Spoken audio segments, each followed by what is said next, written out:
Tower of Time does one thing I've not seen anywhere else, and it's the reason why 8 years later, it's still a must-play. You don't click spells, you draw them. You literally draw the line where Kane's stone wall comes up out of the ground, and that wall is a real, physical object on the battlefield. If an enemy archer is shooting at you, you can draw a stone wall between you and the arrows to block them. It makes combat feel the way magic looks in movies, but it pairs that with the tactical thinking. The combination of this I haven't seen in any other game. Besides their follow-up title, but more about that one in another video. Tower of Time is a party-based tactical CRPG from 2018 that's been quietly polished ever since, including a September 2025 update that finally added proper controller support and got its Steam Deck verified. That said, no game is for everyone. I'll go deeper into why I love it in a second, but taste is the biggest deciding factor in games, and I'm not here to sell you anything. So let's start with who this game isn't for.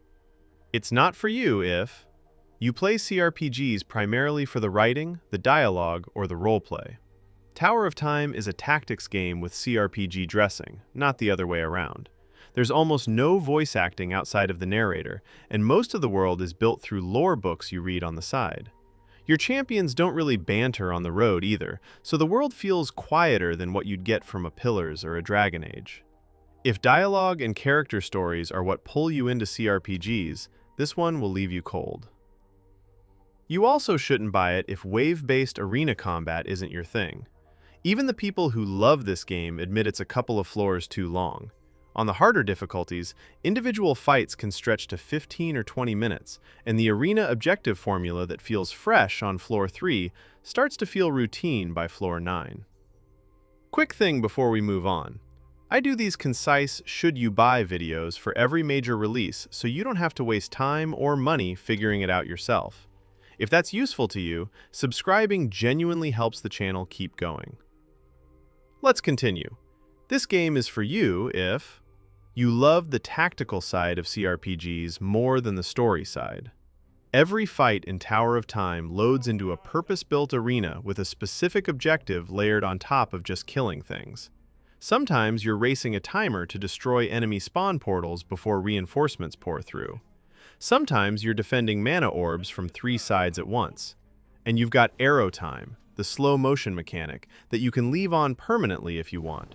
So combat stops being about reflexes and starts being about reading the board. This is where the drawing your spells thing really sings, because when you can take your time with it, every fight becomes a handcrafted puzzle you actually get to solve.